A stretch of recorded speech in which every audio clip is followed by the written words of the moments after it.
खास बातचीत कर रहे हैं, सीधे आपको सुनवाते हैं। तो वो जो आपका अच्छा खासा कैडर था वो बदनाम हो रहा है, उसको कैसे सुधारेंगे?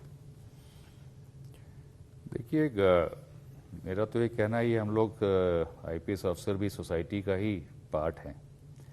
और लेकिन ये जो एग्जाम्पल्स आपने दिए हैं, ख़ास तौर पे जिसमें हमारा एक आईपीएस अफसर इस समय फरार चल रहे हैं, उन पे नाम भी घोषित है। और भी लोग करप्शन के मामले में सस्पेंड हुए हैं। ये एक पूरी सर्विस की छवि को ख़राब करते हैं इस तरह के लोग। तो इसमें मेरा तो यही मानना है कि अगर कोई अपनी नौकरी दांव पे लगा के इस तरह के हथकंडे अपना रहे हैं, तो फिर उनके साथ कोई सहानुभूति नहीं होनी चाहिए। लेकिन अगर कोई गुड फेथ में कहीं कोई गलती करते हैं, अपना काम कर रहे हैं, उसमें कुछ उनसे गलती हो जाती है, वहाँ पर हमें एक सहानुभूतिपूर्वक हमारा रवैया रहना चाहिए।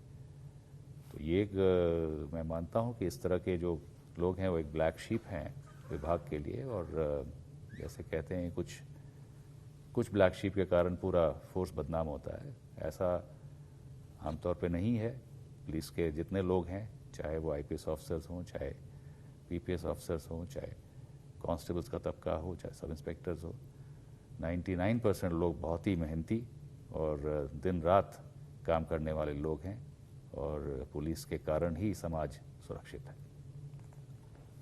बीता 1.5 साल उत्तर प्रदेश पुलिस के लिए भी अच्छा नहीं रहा है। कोरोना महामारी के शिकार हुए हैं कई पुलिस अफसर और कई पुलिस के कर्मचारी। तो उनके लिए आप क्या कहना चाहेंगे, या सरकार की ओर से जो उनको आर्थिक सहायता दी गई थी कई लोगों के पास अब तक नहीं पहुंच पाई, तो क्या आप उसको रिव्यू करने वाले हैं, या कहां पर उनकी फाइल फंसी हुई है उसको निपटाएंगे प्रायोरिटी बेसिस पर? देखिए, उत्तर प्रदेश पुलिस ने कोरोना महामारी के टाइम पे बहुत ही अच्छा काम किया है। और मैं तो कहूँगा पूरे देश की पुलिस ने बहुत अच्छा काम किया है। ये बहुत बड़ा डिज़ास्टर था कोरोना, एक बायोलॉजिकल डिज़ास्टर था। और पुलिस एक फ्रंटलाइन वर्कर्स, पुलिस के जितने लोग हैं फ्रंटलाइन वर्कर्स हैं, और उन्होंने आगे बढ़ चढ़कर काम किया और अपनी जान की उन्होंने परवाह नहीं की। इसमें हमारे कई लोग संक्रमित भी हुए और कई लोग इसमें हमें खोने भी पड़े।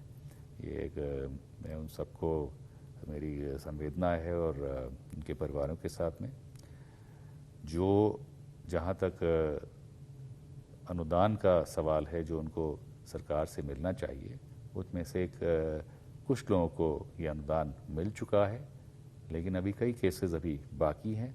उसको हम लोग लगातार फॉलो कर रहे हैं और उसको हम लोग शीघ्र ही जो भी उनको आर्थिक मदद मिल सकती है सरकार के द्वारा, वो चीज़ दिलाई जाएगी। सर, 2017 में कानून व्यवस्था, क्राइम कंट्रोल के नाम पर उत्तर प्रदेश में सरकार आई। करीब 168 अपराधी पिछले 4-4.5 साल में एनकाउंटर में मार गिराए गए। तो क्या अघोषित एनकाउंटर पॉलिसी है जो क्राइम कंट्रोल की, वो जारी रहेगी? क्योंकि 2022 का चुनाव लगा हुआ है, पुलिस की परफॉर्मेंस प्रचार का अहम बिंदु होने वाली। कितना दबाव आपके ऊपर है, क्या वही एनकाउंटर पॉलिसी जारी रहेगी? देखिए, पुलिस का जो काम है, हम लोग एक सेट ऑफ जो लॉ है, कुछ कानून है, उसके तहत हम लोग काम करते हैं। तो ये कोई एनकाउंटर एज अ पॉलिसी हम लोग नहीं रख सकते। कानून में हमें ये इख्तियार दिया है कि कोई हम पर अगर हमला करे तो हम राइट ऑफ प्राइवेट डिफेंस में उसको हम लोग उस पर गोली चला सकते हैं। तो ये चीज़ तो अगर मैं ज़रूर कहूँगा कि जो भी हमारे पुलिसकर्मी हैं, अगर वो अपना काम कर रहे हैं और उस दौरान अगर उन पे हमला होता है, तो जाहिर है वो भी अपने बचाव के लिए गोली अवश्य चलाएंगे और उनको चलाना भी चाहिए। बाकी जो कानून है, जो एक लॉ बना हुआ है, उसके तमाम अंग हैं, जिसमें पुलिस है, जुडिशरी है, एडमिनिस्ट्रेशन है, जेल प्रशासन है, इनका सबको एक समन्वय के साथ काम करना पड़ेगा। किसी भी क्रिमिनल को पहले तो हम कोशिश यही करते हैं कि कोई अपराध ना हो, उसके लिए तमाम प्रिवेंटिव मेजर्स लिए जाते हैं। लेकिन अगर अपराध होता है तो उसका सही पंजीकरण, इस पे जोर रहना चाहिए, उसका सही अनावरण, उसमें सही मुलजिम पकड़े जाएं और फिर उनका सही प्रोसिक्यूशन भी होना चाहिए। इस प्रोसिक्यूशन वाले पोर्शन में जाहिर है उसमें हम लोग थोड़े कमज़ोर हैं, क्योंकि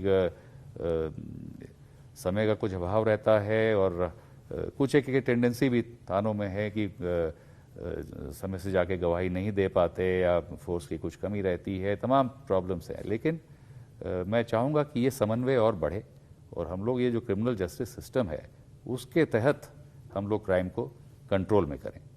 यहाँ तक आपकी एनकाउंटर्स की बात है तो बिल्कुल मैंने जैसा कहा, अगर हम पे कोई गोली चलाएगा तो हम भी चलाएंगे। सर, एक और प्रक्रिया जो है देखने को मिली उत्तर प्रदेश पुलिस में बीते कुछ दिनों में, गैंगस्टर एक्ट के तहत कार्रवाई बहुत तेजी से हुई है। माफियाओं की जो संपत्ति जब्त करनी होती है 14(1) के तहत, तो क्या माना जाए कि अब अगर एनकाउंटर कम होंगे तो गैंगस्टर एक्ट का इस्तेमाल ज़्यादा होगा, प्रॉपर्टी सीज होंगी माफियाओं की, गैंगस्टर्स की?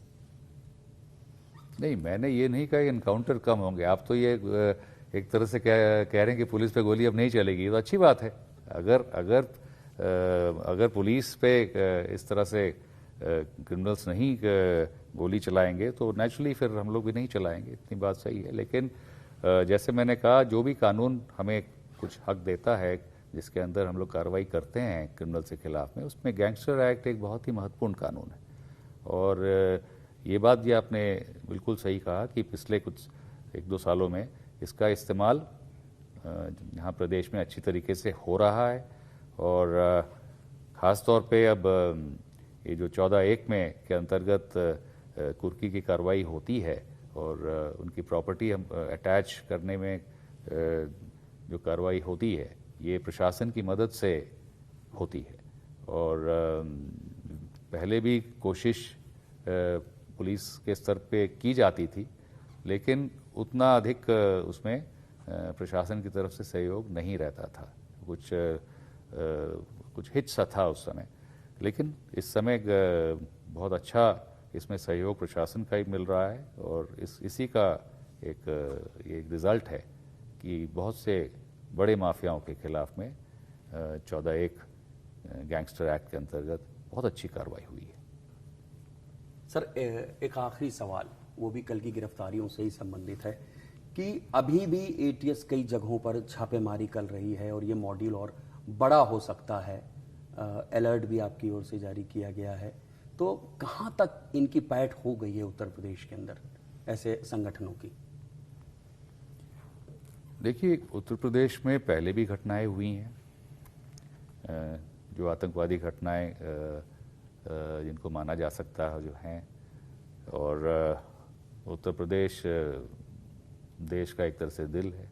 यहाँ पर हर जाति, हर धर्म के लोग यहाँ पर रहते हैं, शांतिपूर्वक रहते हैं। और कुछ लोग लेकिन उसमें अपने भ्रमित होते हैं, जिनको लोग इंडोक्ट्रिनेट कर दे रहे हैं। ये एक विशफुल थिंकिंग होगी अगर हम कहें कि हमारे यहाँ नहीं है ऐसी, चूँकि हमारा प्रदेश में विभिन्न धर्मों के, विभिन्न जातियों के, हर प्रकार के लोग हैं यहाँ पर, तो इंडोक्ट्रिनेशन का प्रयास तो ज़रूर जारी रहेगा। हमें सजग इसमें रहना है। और यहाँ जो ये मॉड्यूल मिला है, इस पे अभी एटीएस और वर्क कर रही है और इसमें संभावना है कि हम इनके जो और साथी हैं वहाँ तक भी पहुँचें, क्योंकि आपने भी बिल्कुल ठीक कहा कि अभी तो सिर्फ 2 ही लोग पकड़े गए हैं और उनसे कुछ थोड़ी बहुत बरामदगी हुई है, लेकिन इनके जो बैकवर्ड लिंकेजेस, फॉरवर्ड लिंकेजेस और तमाम लोगों से पूछताछ होगी, फिर और गिरफ्तारियाँ भी इसमें होंगी। तो ये हम लोग फॉलोअप करेंगे। और इसमें बस आप लोगों से और मीडिया से बस यही मेरी गुजारिश है कि इसमें इन सब में थोड़ा टाइम लगता है और इसमें कई बार मीडिया थोड़ी जल्दबाजी भी करती है, जिससे कारण पूरा ऑपरेशन इफेक्ट हो जाता है। तो इसलिए मेरा आपसे बड़ा अनुरोध है विनम्रतापूर्वक कि इसको पुलिस को और एटीएस को अपने ढंग से आप इसमें काम करने दें। आपकी तरफ से दबाव बनता है तो कुछ कमी कई बार छूट जाती है। सर एक आखिरी सवाल, एक बड़ी घटना उन लोगों ने प्लान की थी, आपने उसको नाकाम कर दिया। उत्तर प्रदेश की जनता के लिए क्या संदेश है? क्या आपकी अगुवाई में वो पूरी तरह से सुरक्षित है? आप क्या कहना चाहते हैं? देखिए, पुलिस और एज ए डीजीपी मैं भी जनता को एश्योर करना चाहूँगा कि हम लोग दिन रात मेहनत कर रही है यहाँ की पुलिस, उत्तर प्रदेश पुलिस, और इस तरह के जो भी व्यक्ति हैं जिनके इरादे अच्छे नहीं हैं उनको ढूंढ निकालने का पूरा प्रयास कर रही है। और इसमें आपके भी सहयोग की हमें आवश्यकता है, जनता के सहयोग की आवश्यकता है। तो मुझे पूरा विश्वास है, मैंने अपने सभी एसपी साहबान से भी बात जब की थी, उनको कहा था कि जनता का सहयोग सबको लेना चाहिए, जनता की सुनवाई करें। और जैसा मैंने पहले भी कहा, इस तरह के जो मॉड्यूल्स होते हैं ये आके कहीं ना कहीं ठिकाना इनका होता है, कहीं शेल्टर लेते हैं, और ऐसे लोगों को जनता के बीच में जो छुपे रहते हैं उनको पहचानने में, उनकी समय से सूचना देने में जनता को भी आगे आना चाहिए और पुलिस की मदद करनी चाहिए। Thank you sir. तो ये थे यूपी के डीजीपी मुकुल गोयल, जिन्होंने तमाम सवालों का बहुत बेबाकी के साथ जवाब दिया, वो चाहे पुलिस के प्रमोशन की बात हो या जनता में सुरक्षा की भावना को बढ़ाने का। कैमरामैन उपेंद्र यादव के साथ ऋषभ मणि त्रिपाठी, न्यूज़ 18 लखनऊ। दोनों आतंकियों की कोर्ट में पेशी हुई है। लखनऊ से बड़ी खबर इस वक्त आ रही है, एटीएस ने लखनऊ कोर्ट में पेश किया है। दोनों आतंकियों को लखनऊ कोर्ट में पेश किया गया है। इस वक्त की बड़ी खबर, अलकायदा के दोनों आतंकी कोर्ट में पेश किए गए हैं। ये तस्वीरें इस वक्त हम आपकी स्क्रीन पर आपको दिखा रहे हैं, एटीएस ने लखनऊ कोर्ट में पेश किया है। दिख रहे हैं इस वक्त इन लोगों को अंदर लेकर जाया जा रहा है। हालांकि सुरक्षा व्यवस्था के मद्देनजर पुलिस ने पूरे इलाके को छावनी में तब्दील कर दिया है। पूरी तरीके से बाहर पुलिस लगाई गई थी, मीडिया को भी अंदर जाने की इजाजत नहीं दी जा रही थी। एटीएस इन दोनों ही आरोपियों को आज एनआईए और एटीएस की विशेष कोर्ट में पेश करेगी, जिसके बाद 14 दिन की रिमांड की मांग की जाएगी। हालांकि इन दोनों ही आतंकियों के कनेक्शन के मद्देनजर प्रदेश भर में एटीएस छापेमारी कर रही है। कैमरा पर्सन रवि के साथ मोहम्मद शबाब, न्यूज़ 18 लखनऊ।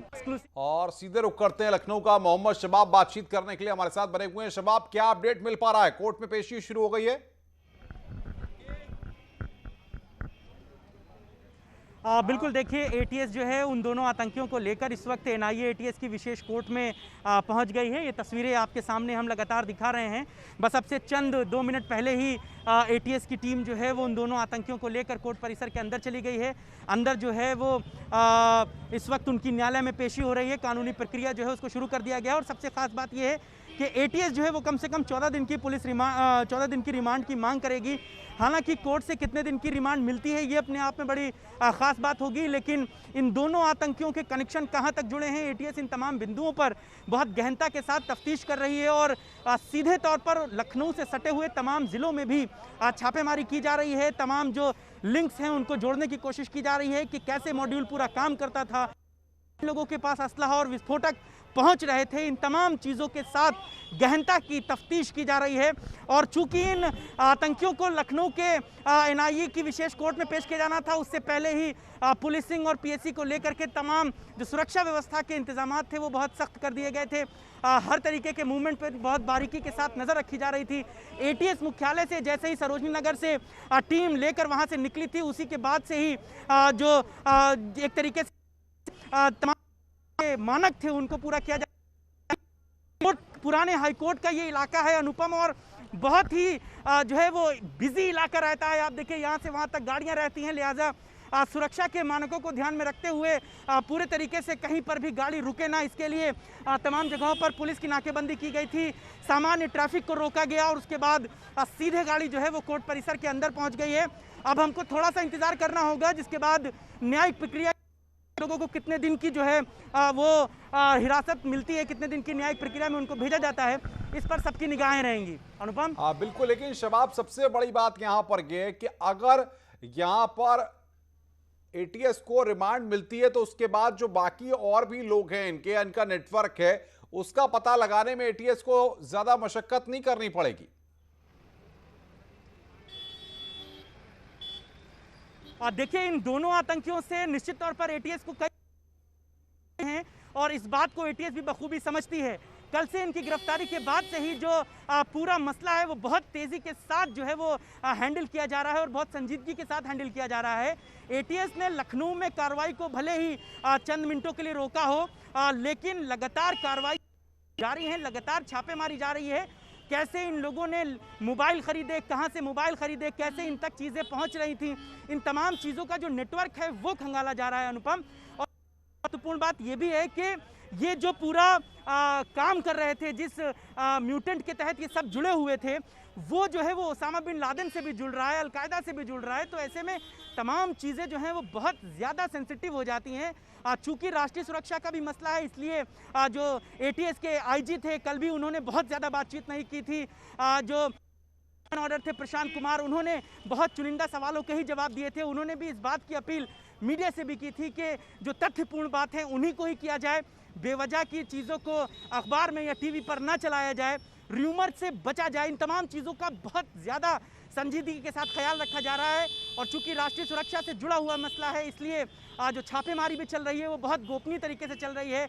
लेकिन खबरें ये हैं कि उत्तर प्रदेश के तमाम ज़िलों में जो इनका नेटवर्क है उसको पकड़ने की, उसको खंगालने की कोशिशें हैं। वेस्टर्न यूपी से लेकर के पूर्वांचल तक इन तमाम जगहों पर जो है वो एटीएस की छापेमारी चल रही है। तमाम तरीके से इनके जो तार हैं, कहां कहां जुड़ रहे हैं, उन तमाम बिंदुओं पर एटीएस। बिल्कुल शबाब, आप नजर बना के रखिए, आगे भी हम आपसे अपडेट लेते रहेंगे। मोहम्मद शबाब हमारे संवाददाता इस वक्त की बड़ी खबर पर हमें अपडेट दे रहे थे।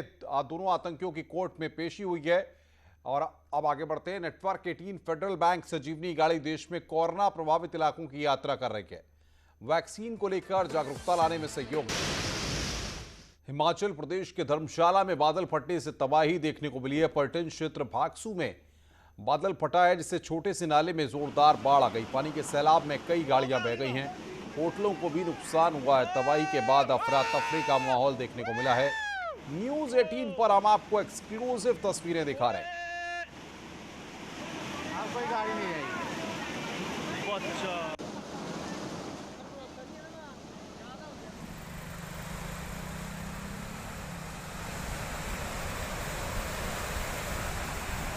बादल फटने से तबाही मची है। धर्मशाला की तस्वीरें, नाले में कार बह गई, ये तस्वीरें हम आपको दिखा रहे हैं। होटलों को भी वहां पर काफी नुकसान हुआ है। नाले में जोरदार बाढ़ आ गई। मौके पर अफरा तफरी का माहौल। अहमदाबाद में जगन्नाथ मंदिर पहुंचे गृह मंत्री अमित शाह ने हाथी को गन्ने और केले खिलाए। उसके बाद उन्होंने हाथी को प्रणाम किया तो हाथी ने भी अपनी सूंड उनके सिर पर रखकर उन्हें आशीर्वाद दिया। लोगों ने एक खास तस्वीर अपने मोबाइल में कैद कर ली।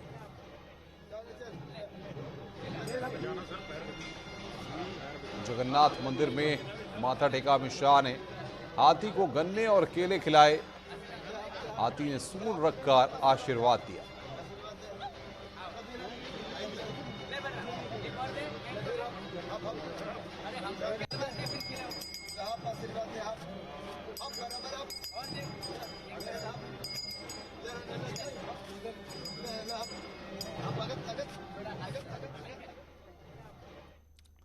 समाजवादी पार्टी के अध्यक्ष अखिलेश यादव ने दिल्ली दौरे के दौरान अपने पिता मुलायम सिंह यादव से मुलाकात की।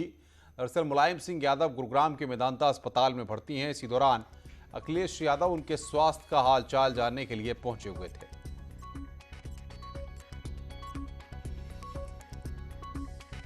तो गुरुग्राम के मेदांता अस्पताल में भर्ती हैं मुलायम सिंह यादव, उनका हालचाल जानने अखिलेश यादव पहुंचे हुए थे। गुरुग्राम के अस्पताल में भर्ती हैं मुलायम सिंह यादव, उनसे अखिलेश यादव ने मुलाकात की। खबरों का सिलसिला लगातार